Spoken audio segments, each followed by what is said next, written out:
Greetings, church. Just wanting to wish you a happy Thanksgiving.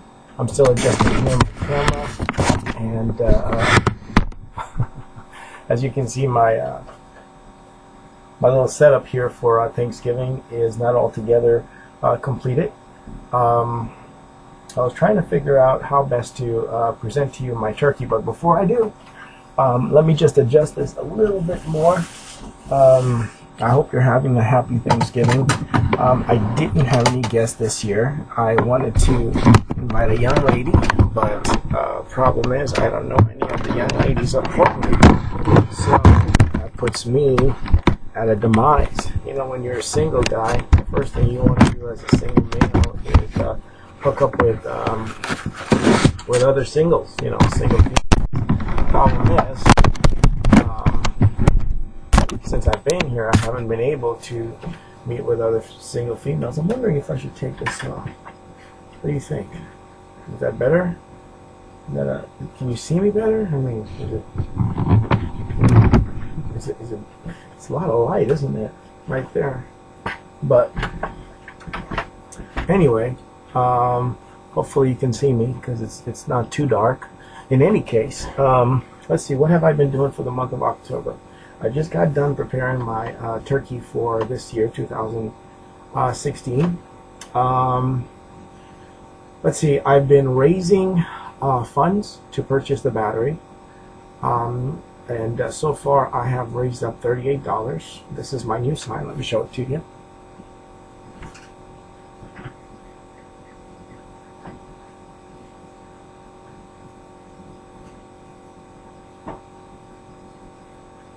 Alright, this is my new sign right here. This is what I've been using for the fundraising of the new computer battery. As you remember, I told you the battery was sabotaged after the 4th of November, and in that process I had to find a way to raise money. I had to raise up $100 to buy a new battery from one of the stores. Right now I've raised up 38, and I'm in the middle of 1 Peter chapter 2 verses 13 through 25, I believe it is. So the whole purpose of fundraising is to continue the New Testament series on 1st and 2nd Peter. As you can see, that's what I put right there. And remember the scriptures, Christ was crucified right side up, and Peter was crucified upside down. This is the amount that I have left to raise, and basically I've been wishing the people happy holidays. This is today. Today is the 24th, so this is our first holiday after Halloween. After that comes Christmas, and then the New Year's, January 1st, December 25th, and then over here is my information.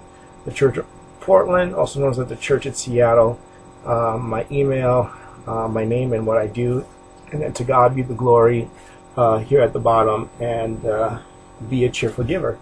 See it? To God be the glory and be a cheerful giver. So I've been encouraging the people of Portland to basically give. So some have given pennies, others have given nickels, dimes, quarters, dollar bills, $5 bills, which amounted to probably about $44. But what I've done with the change, what I've done with the dollar bills and the the only one $5 I've gotten, is I put it into the checking account that I have for ministry. So I have a separate checking account for ministry only, which is not part of my own personal account where I would pay my rent and that sort of thing. So it's predominantly just ministry based. And so every time they've given me any kind of money, I had one church give me a couple bucks to support what I've been doing, and all I really have is just this sign and this container. Somebody got really ticked off and cracked the container, the top of it. I'll show you the container. It's really interesting.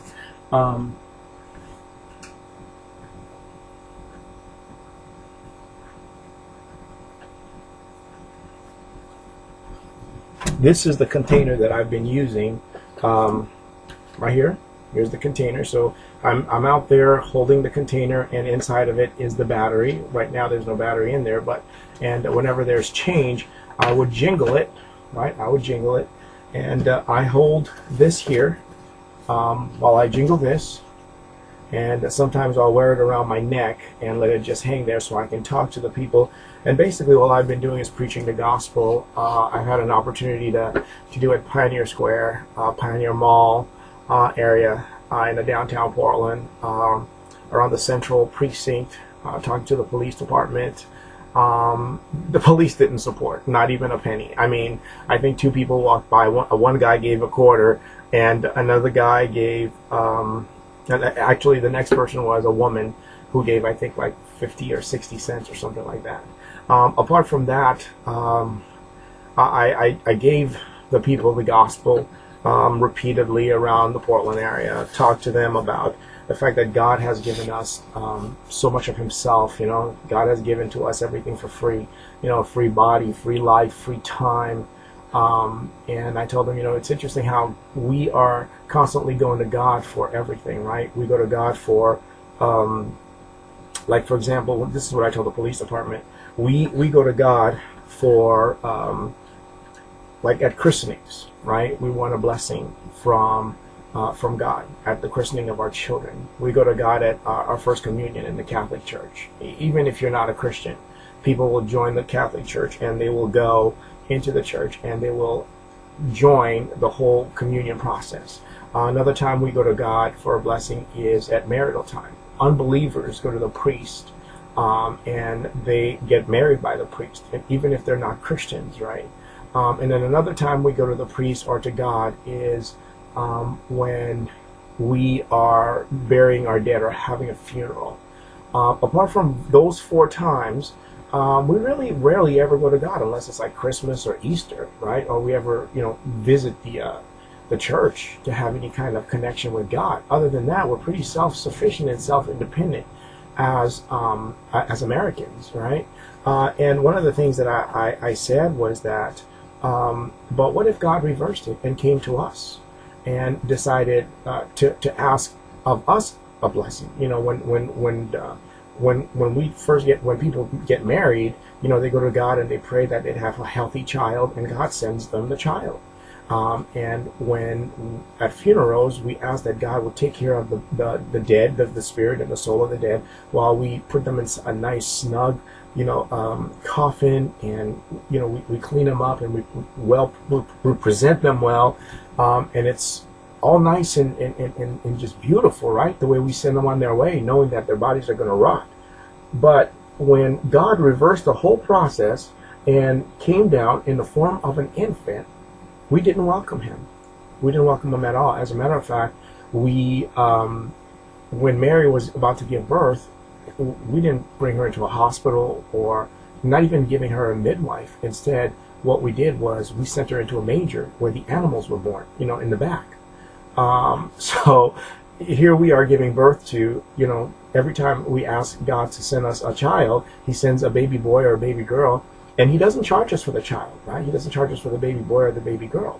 Whereas adoption centers charge people, what, $50,000, $75,000, $30,000 for an infant. We make more money off of the child than God. God doesn't make anything. Free babies, right? Free babies, free turkeys all over America today. Today is Thanksgiving, right? So happy Thanksgiving to you. But in any case, when the Lord turned himself over to us and asked of us to take care of him as an infant, we allowed him to be born in our mangers, not even in an inn, in a hotel or even a room, with no decency whatsoever of how we welcome them. And then to make matters worse, we send Roman soldiers to kill him. That goes to show you how thankful we are, right? So we sent Roman soldiers to kill the Lord on his birthday. On the day of his birth. Now, who in America sends soldiers to kill an infant for being born, right? But yet we pray for the Lord to give us children, and the Lord gives us children, and we welcome them, and we christen them, and we bring them into communion at the age of 7, 8, 9, and then we marry them, and we come to the Lord and say, bless the marriage, and then eventually we say bless the funeral. But then you know what's a real kick in the pants is that when it was time for the Lord to die, we nailed him to a cross. We spat on him. We beaten him at least 39 times, and we did all of that against him at his death. And then took his body off of the cross. We didn't even bother help cleaning him up, wrapping him in a nice shawl or anything. We just, and it was Mary and a couple of her girlfriends who cleaned him up and put him in a cave. They didn't even put him in a coffin. So you think of how we welcomed him and how we ushered him out of the world, and yet here we are constantly asking him for a blessing for our living and a blessing for our birthing and a blessing for our death. And as I was saying, so whether he's coming in or how he lived and going out, we treated him like crap, but yet here we are constantly getting free everything. Take turkeys, for example, free turkeys all over America, right? I mean, farmhouses after farmhouses, and he doesn't get paid. He doesn't get paid for the baby that he sends. He doesn't get paid for the turkey that he sends. And probably everybody's taking great pride in having turkeys this Thanksgiving, and great pride in the fact that their families are going to be sitting around a table and eating food and eating this great beautiful bird, and it's going to be awesome. People are going to be together. Some of us are still single. I'm still single, and I'm not griping about it. But who knows? I may find that wonderful person by Christmas or even before that. But then again, I may have to wait a couple of years. But you know what? That's okay, because I'm breathing and I'm alive, and I get to raise funds and preach 1 Peter and still do the work of the kingdom of God. But I reminded the police department of all that and many other things. They didn't really say anything. They didn't really respond. And I hope that touched their heart, and I hope that sent chills to their spine. As to I think one of the issues that I had addressed is guns. The gun issue. And I said to them, is this U.S. government being governed by guns, or is the U.S. government being governed by God? Is it the gun that we govern that governs us, or is it God that governs us? And I walked away and I thought, what? I hope it's God that's governing us and not the gun. Because we spent billions. From what I've read in magazines, we spent $47 billion last year on military equipment and ammunition and all that stuff. And this year, $33 billion. That's a lot of money, for a nation to spend on, killing, on how do I say this? On ammunition to kill. Right? We're not fighting monsters or anything. We're fighting each other. The free people that God sends, free life, free time to live on the earth. And so I encourage them to give. And what they've given so far, the 5 times I've been out there, is $38 to replace the battery. So I still got a long way to go and have to raise $62. I no longer work for Labor Ready. I found that every time I went, they didn't have jobs for me to go to, so I figured, well, it's probably best to just leave, while we're still on good terms. So if you see me out there and you see me jingling this, and God is putting it on your heart to put a penny, nickel, dime, quarter, dollar bill, 10, 15, whatever the amount is, go ahead and give, because what am I going to do with it, right? Except for buy a new battery. And then I'll change the number here so that that has been purchased. And the reason why I need it is because I want to continue this outreach in the public, and I can't do it with a dead battery. And so I can't plug my computer inside of the Pioneer Square Park plugs there. It's going to cost me $37 to $141, which I don't have. And the commissioner said no, that I cannot use the plug. I have to pay the actual amount. I'm figuring that's what she said, because they never responded. I went to their office 3 times and spoke to 5 different women, and Commissioner Fritz never responded. So I'm guessing that's the response, is that no, right? And so I don't know. Sometimes you talk to these officials and they don't respond. They look down on you as if you're not you're not even human. You're not human enough to respond to, like you're second-rate citizen of some sort. I'm not sure why the world is like that. They've got this pride, this chip on their shoulders that they can't possibly come down and talk to you because they're white Americans. And I'm like, okay, enjoy that time that God has given you, and not take pride in it too much, right? In any case, just to remind you that this fundraiser here is to further and continue the Christian faith, right? The Christian faith by preaching First Peter. And you know what First Peter is about? God calls us to holiness in the first chapter. In the second chapter, he calls the church to submit, and he also tells us to, in the second chapter, to long for the pure milk of the word, that by it we may grow in respect to salvation. And then in chapter 3, I think he talks about, and then he talks about the different groups like husbands and wives and servants, and how we're all to submit and to surrender and not to get involved in the things of the world, even when they persecute us, but to purpose our minds for suffering, and to remember basically the example of Christ. It's a good book, these two books, First and Second Peter. I had encouraged the public to buy my books, at through Holy Fire Publishing or through Barnes and Noble. They have to order it, and from what I was told, from what I heard, it was just like, well, some people called the publisher and complained that I was out. I don't know, can I use the word fag? And they basically criticized me to the publisher. The publisher never said anything to me about it, but they criticized me before the publisher and cut me down. And I thought, well, that's not very helpful, is it? It doesn't help me any to sell the books or anything. I had my books lined up at Powell's, but now this morning earlier, I checked Powell's, and Powell's removed me off of their database, so my books are no longer there.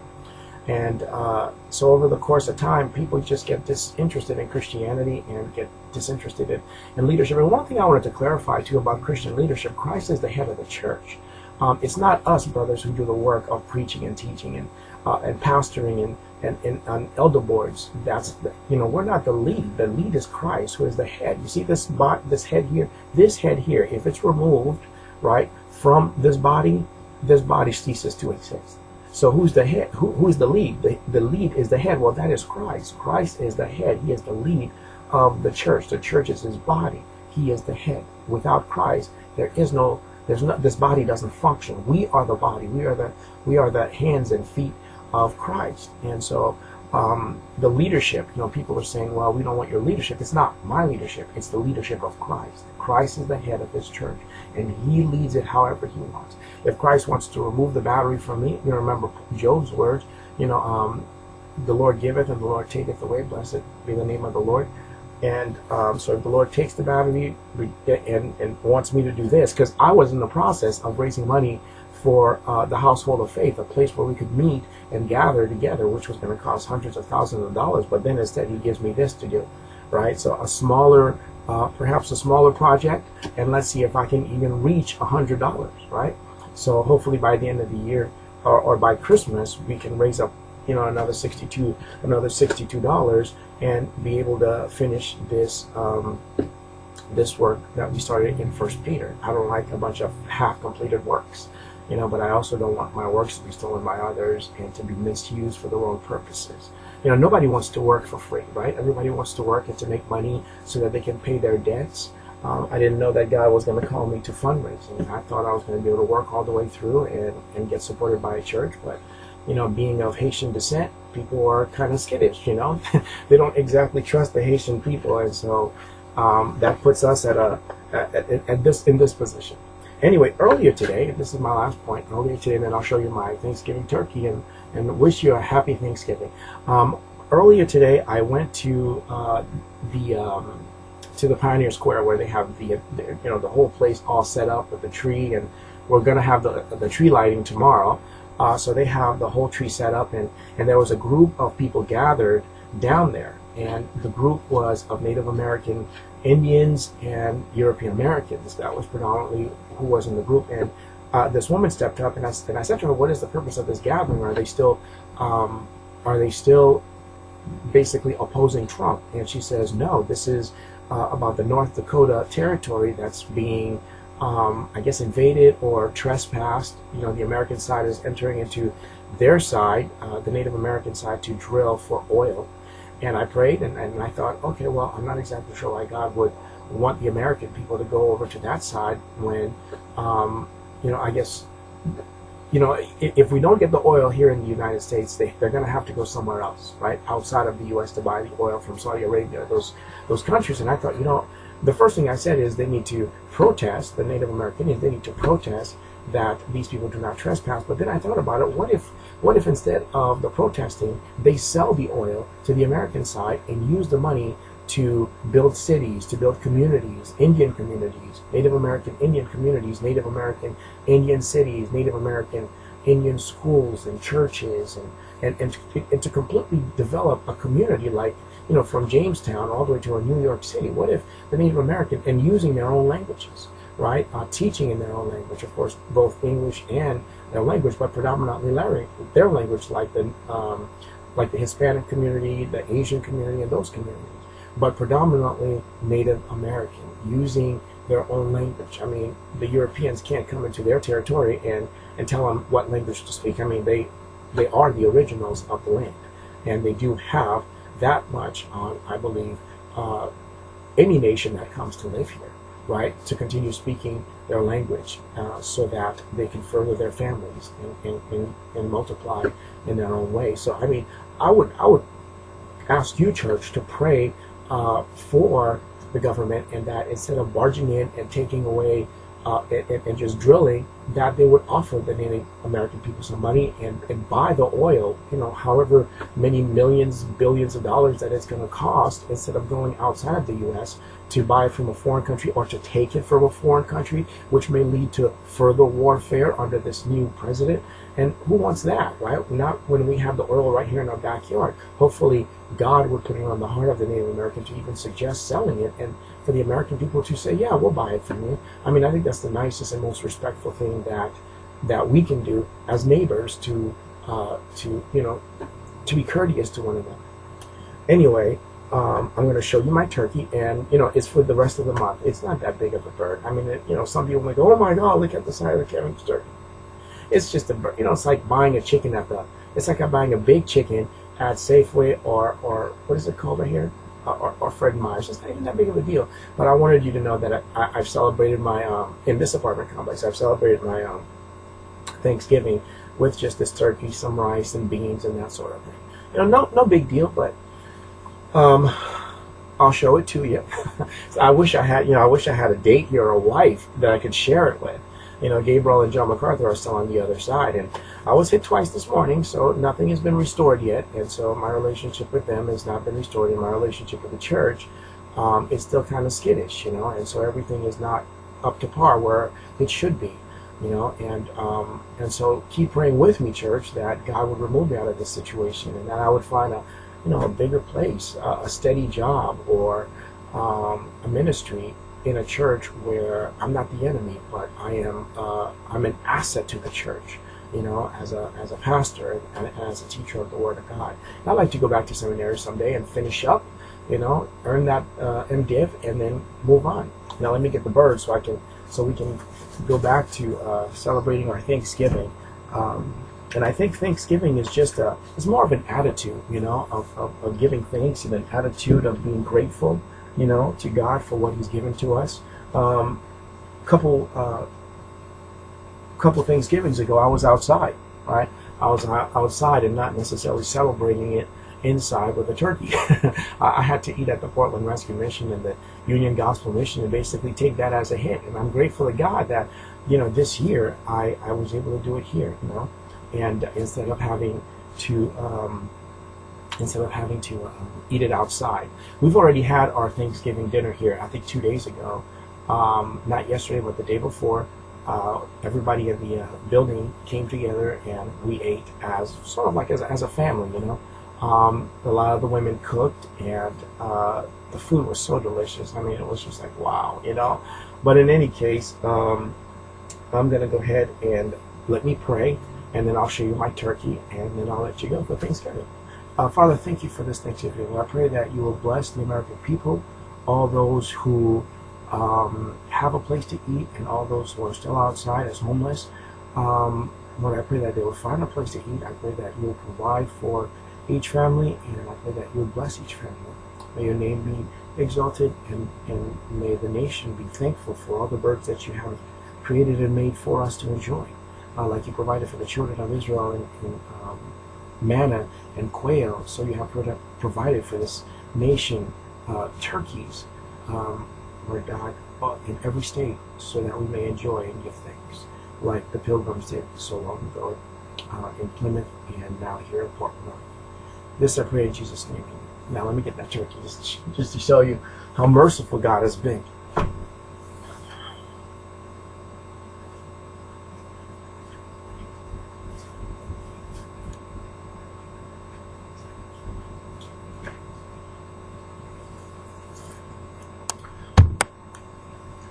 This is my Thanksgiving turkey, right? As you can see, it's a nice turkey. I don't know if you can see it. It's really kind of dark, huh? There it is right there. There she is. That's a nice little turkey. Let me take off this. She's a pretty bird, ain't she? Yeah, let me see if the camera. There's that bird. All right. There's the cock-a-doodle-doodle. She's a pretty little bird, ain't she? I think so. Put her right over it. There you go. That's my Thanksgiving turkey. And that's our schedule that Mary, right there, that's for downtown when they turn on the light. And so that's what the Lord was able to provide for me this year for Thanksgiving. And I wish I had a date here, you know, and I really enjoy it with them. And but yeah. In any case, I hope your Thanksgiving will be as joyful as mine so far has been. I've been watching television, and it's pretty. They've got some good flicks on. Hopefully, you will stay warm and stay dry. It's pouring out there. It's about. It's almost 5 o'clock. It's 4:45. So I'm going to let you go. And I got to carve this and put it in the refrigerator and the freezer so I could eat it even at Christmas. The other half I'll eat at Christmas time. I'm going to freeze it, and the rest I'm going to eat this week. In any case, happy Thanksgiving, and keep the Christian faith, huh? All right. Keep the Christian faith. Right there. Bam.